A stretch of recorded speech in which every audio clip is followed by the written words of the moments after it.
ಎಲ್ಲರಿಗೂ ನಮಸ್ಕಾರ. Welcome to Vijaya's kitchen. ಇವತ್ತಿನ ರೆಸಿಪಿಲಿ ನಾನು ಇನ್ಸ್ಟೆಂಟ್ ನಲ್ಲಿಕಾಯಿ ಉಪ್ಪಿನಕಾಯಿನ ಮಾಡ್ತಾ ಇದ್ದೀನಿ. ನಲ್ಲಿಕಾಯಿ ತುಂಬಾ ಒಳ್ಳೆಯದು ಆರೋಗ್ಯಕ್ಕೆ. ನಲ್ಲಿಕಾಯಲ್ಲಿ ತುಂಬಾ ಒಳ್ಳೆ ಬೆನಿಫಿಟ್ಸ್ ಇದೆ.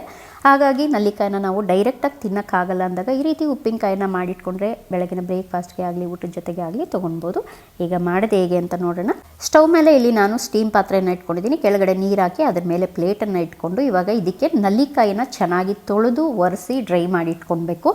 ಈ ನಲ್ಲಿಕಾಯಿ ನಾನು 1 kg ನಲ್ಲಿಕಾಯಿನ ತೊಗೊಂಡಿದ್ದೀನಿ. ಅದರಲ್ಲಿ ಅರ್ಧ kg ಮಾತ್ರ ಈ ಸ್ಟೀಮ್ ಪಾತ್ರೆಯಲ್ಲಿ, ಇದು ಚಿಕ್ಕದಾಗಿರೋದ್ರಿಂದ ಅರ್ಧ kg ಇಡಿಸ್ತಿದೆ ಹಾಕ್ಕೊಳ್ತಾ ಇದ್ದೀನಿ. ಇನ್ನೊಂದು ಅರ್ಧ kg ಬೇರೆ ಕಡೆ ಇನ್ನೊಂದು ಸ್ಟೀಮ್ ಪಾತ್ರೆಯಲ್ಲಿ ಇಟ್ಕೊಂಡಿದ್ದೀನಿ. ಒಂದು 10 ನಿಮಿಷ ಇದನ್ನು ಬೇಯಕ್ಕೆ ಬಿಡಬೇಕು ಸ್ಟೀಮಲ್ಲೇ. ನೀವು ಬೇಕಾದ್ರೆ ಇಡ್ಲಿ ಪಾತ್ರೆಯಲ್ಲಿ ಕೂಡ ಹಾಕಿಟ್ಕೋಬೋದು.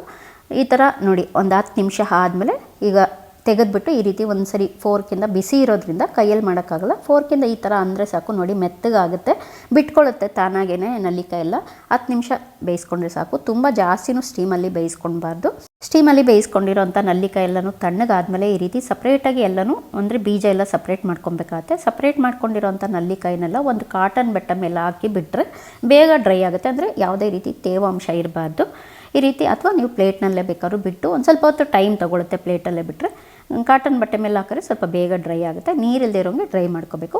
ಇದು ಡ್ರೈ ಆಗೋಷ್ಟರಲ್ಲಿ ಈಗ ಇದಕ್ಕೆ ಒಂದು ಪೌಡರ್ನ ರೆಡಿ ಮಾಡ್ಕೊಳ್ಳೋಣ. ಈಗ ಸ್ಟವ್ ಮೇಲೆ ಒಂದು ಪ್ಯಾನ್ ಇಟ್ಕೊಂಡು ಇದಕ್ಕೆ ಒಂದು ಅರ್ಧ ಟೇಬಲ್ ಸ್ಪೂನ್ನಷ್ಟು ಮೆಂತ್ಯ ಕಾಳು, 1.5 ಟೇಬಲ್ ಸ್ಪೂನ್ನಷ್ಟು ಸೋಂಪು ಕಾಳು, 1 ಟೇಬಲ್ ಸ್ಪೂನ್ನಷ್ಟು ಜೀರಿಗೆ ಮತ್ತು ಹಳದಿ ಕಲರ್ದು ಸಾಸಿವೆ 1 ಟೇಬಲ್ ಸ್ಪೂನಷ್ಟು ಹಾಕ್ಕೊಂಡು ಇದನ್ನು ಮೊದಲಿಗೆ ಸ್ವಲ್ಪ ಹುರ್ಕೊಳ್ಳೋಣ ಲೈಟಾಗಿ ಲೋ ಫ್ಲೇಮ್ನಲ್ಲೇ.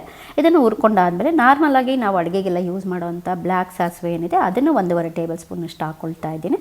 ಮೊದಲೇ ಹಾಕಿದ್ರೆ ತುಂಬ ಬೇಗ ರೋಸ್ಟ್ ಆಗುತ್ತೆ. ಹಂಗಾಗಿ ಸ್ವಲ್ಪ ಇದನ್ನೆಲ್ಲ ರೋಸ್ಟ್ ಮಾಡ್ಕೊಂಡ್ಮೇಲೆ ಇದನ್ನು ಹಾಕ್ಕೊಂಡು ಇದನ್ನೆಲ್ಲನೂ ಲೋ ಫ್ಲೇಮ್ನಲ್ಲಿ ಇಟ್ಕೊಂಡು ಚೆನ್ನಾಗಿ ಡ್ರೈ ರೋಸ್ಟ್ ಮಾಡ್ಕೋಬೇಕು. ಇದೆಲ್ಲ ಪೂರ್ತಿಯಾಗಿ ಡ್ರೈ ರೋಸ್ಟ್ ಆದಮೇಲೆ ಇದು ಚೆನ್ನಾಗಿ ಒಂದು ಒಳ್ಳೆ ಆರಾಮ ಬರುತ್ತೆ. ಆ ಥರ ರೋಸ್ಟ್ ಮಾಡ್ಕೊಂಡಾದಮೇಲೆ ಇದನ್ನು ತೆಗೆದು ಇವಾಗ ತಣ್ಣಗಾಗೋದಕ್ಕೆ ಬಿಡೋಣ. ತಣ್ಣಗಾದಮೇಲೆ ಪೂರ್ತಿಯಾಗಿ ಇವಾಗ ಮಿಕ್ಸಿ ಜಾರಿಗೆ ಹಾಕ್ಕೊಳ್ತಾ ಇದ್ದೀನಿ. ಮಿಕ್ಸಿ ಜಾರಿಗೆ ಹಾಕ್ಕೊಂಡಾದಮೇಲೆ ನಾನಿಲ್ಲಿ ರೆಡ್ ಚಿಲ್ಲಿ ಪೌಡರು 3 ಟೇಬಲ್ ಸ್ಪೂನಷ್ಟು ಹಾಕ್ಕೊಳ್ತಾ ಇದ್ದೀನಿ. ಖಾರ ನೋಡಿ ಹಾಕ್ಕೊಳ್ಳಿ. ಖಾರದ ಪುಡಿನೂ ಇದು ನಾನು ಸ್ವಲ್ಪ ಚಳಿಗೆ ಖಾರ ಜಾಸ್ತಿ ಇರಬೇಕು ಅಂತೇಳಿ ಚೆನ್ನಾಗಿ ಕಲರ್ ಇರೋವಂಥದ್ದನ್ನೇ ಹಾಕ್ಕೊಂಡ್ರೆ ಕಲರ್ ಕೂಡ ಚೆನ್ನಾಗಿ ಬರುತ್ತೆ ಅಂತ ಹಾಕ್ಕೊಂಡು 1 ಟೇಬಲ್ ಸ್ಪೂನಷ್ಟು ಅರಿಶಿನ ಹಾಕಿ ಇದನ್ನೆಲ್ಲನೂ ಈ ರೀತಿ ಪೌಡ್ರ್ ಮಾಡಿ ತೆಗೆದಿಟ್ಕೊಂಡಿದ್ದೀನಿ. ಈಗ ಒಂದು ಗಾಜಿನ ಬೌಲನ್ನು ತೊಗೊಂಡು ನಾವೇನು ಸ್ಟೀಮಲ್ಲಿ ಬೇಯಿಸಿ ಡ್ರೈ ಮಾಡಿ ಇಟ್ಕೊಂಡಿದ್ದೀವೋ ನಲ್ಲಿಕಾಯಿ, ಅಂದರೆ ತೇವ ಅನ್ನೋದು ಒಂಚೂರೂ ಇರಬಾರ್ದು.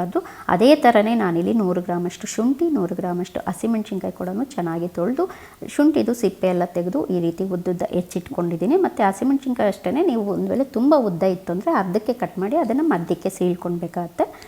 ಮತ್ತು ಯಾವುದೇ ರೀತಿಯಾದಂಥ ಒಂಚೂರು ತೇವ ಅನ್ನೋದು ಇರಬಾರ್ದು. ಉಪ್ಪಿನಕಾಯಿ ಮಾಡುವಾಗ ಏನಾದರೂ ಒಂಚೂರು ತೇವ ಇತ್ತು ಅಂದ್ರೂ ಉಪ್ಪಿನಕಾಯಿ ಬೇಗ ಹಾಳಾಗುತ್ತೆ. ಈ ನಲ್ಲಿಕಾಯಿ 1 kg, 100 ಗ್ರಾಮ್ ಹಸಿಮೆಣಸಿನ್ಕಾಯಿ, 100 ಗ್ರಾಮ್ ಶುಂಠಿ ತೊಗೊಂಡಿದ್ದೀನಿ. ಇದಿಷ್ಟು ಆದಷ್ಟು ನೀರಿಲ್ಲದೆ ಇರೋಂಗೆ ಚೆನ್ನಾಗಿ ಡ್ರೈ ಮಾಡಿ ಹಾಕ್ಕೋಬೇಕು. ಇದಕ್ಕೆ ನಾನಿಲ್ಲಿ ಮೊದಲೇ ರೋಸ್ಟ್ ಮಾಡಿ ಮಿಕ್ಸಿಲಿ ಪೌಡ್ರ್ ಮಾಡ್ಕೊಂಡಿರೋ ಪೌಡ್ರನ್ನ ಹಾಕ್ಕೊಂಡಿದ್ದೀನಿ. 1 ಟೇಬಲ್ ಸ್ಪೂನಷ್ಟು ಕಾಲಾಂಜಿ ಮತ್ತು 1 ಟೇಬಲ್ ಸ್ಪೂನಷ್ಟು ಬ್ಲ್ಯಾಕ್ ಸಾಲ್ಟು, ಅರ್ಧ ಟೀ ಸ್ಪೂನಷ್ಟು ಹಿಂಗು ಮತ್ತು ನಾರ್ಮಲ್ ಸಾಲ್ಟು, ಅಂದರೆ ಈ ಉಪ್ಪಿನಕಾಯಿಗೆ ಸರಿ ಹೋಗುವಷ್ಟು ಹಾಕ್ಕೊಳ್ಬೇಕು. ಹಾಕಿದೆಲ್ಲ ಒಂದ್ಸರಿ ಚೆನ್ನಾಗಿ ಮಿಕ್ಸ್ ಮಾಡ್ಕೊಳ್ಳೋಣ.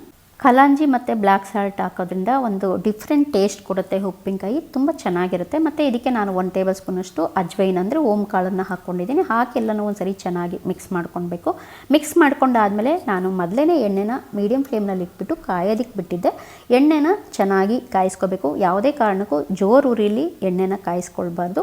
ಮೀಡಿಯಮ್ ಫ್ಲೇಮ್ನಲ್ಲಿ ಇಟ್ಕೊಂಡು ಚೆನ್ನಾಗಿ ಕಾದ್ಮೇಲೆ ಪೂರ್ತಿಯಾಗಿ ತಣ್ಣಗಾಗಬೇಕು. ಬಿಸಿ ಎಣ್ಣೆನ ಹಾಕ್ಕೊಳ್ಬಾರ್ದು. ಬಿಸಿ ಎಣ್ಣೆ ಹಾಕಿದ್ರೆ ಉಪ್ಪಿನಕಾಯಿ ಬೇಗ ಹಾಳಾಗುತ್ತೆ. ಪೂರ್ತಿಯಾಗಿ ತಣ್ಣಗಾಗಿರೋ ಎಣ್ಣೆನ ಹಾಕಿ ಚೆನ್ನಾಗಿ ಎಲ್ಲನೂ ಮಿಕ್ಸ್ ಮಾಡ್ಕೋಬೇಕು. ಮತ್ತು ಇನ್ನೊಂದು ಸ್ವಲ್ಪ ನಿಮಗೆ ಹೆಲ್ದಿಯಾಗಿರಬೇಕು, ಉಪ್ಪಿನಕಾಯಿ ಜಾಸ್ತಿ ದಿವಸದವರೆಗೂ ಸ್ಟೋರ್ ಮಾಡಿ ಇಟ್ಕೋಬೇಕು ಅಂದರೆ ಸಾಸಿವೆ ಎಣ್ಣೆನ ಈ ಜಾಗದಲ್ಲಿ ಸಾಸಿವೆ ಎಣ್ಣೆನ ಕಾಯಿಸ್ಬಿಟ್ಟು ಈ ರೀತಿ ತಣ್ಣಗೆ ಮಾಡಿ ಹಾಕ್ಕೊಂಡ್ರೆ ಟೇಸ್ಟು ಚೆನ್ನಾಗಿರುತ್ತೆ. ಆರೋಗ್ಯಕ್ಕೂ ಕೂಡ ಸಾಸಿವೆ ಎಣ್ಣೆ ತುಂಬಾ ಒಳ್ಳೆಯದು. ನಾನಿಲ್ಲಿ ನಾರ್ಮಲಾಗಿ ಅಡುಗೆಗೆ ಯೂಸ್ ಮಾಡೋವಂಥ ಎಣ್ಣೆನೇ ಹಾಕ್ಕೊಂಡಿದ್ದೀನಿ. ಯಾಕೆಂದರೆ ಸಾಸಿವೆ ಎಣ್ಣೆ ಸ್ವಲ್ಪ ಕಹಿನೂ ಬರುತ್ತೆ, ಅದು ಆ ಟೇಸ್ಟು ಎಲ್ಲರಿಗೂ ಇಷ್ಟ ಆಗೋದಿಲ್ಲ. ಹಂಗಾಗಿ ನಾರ್ಮಲ್ ಎಣ್ಣೆನೇ ಯೂಸ್ ಮಾಡಿದ್ದೀನಿ.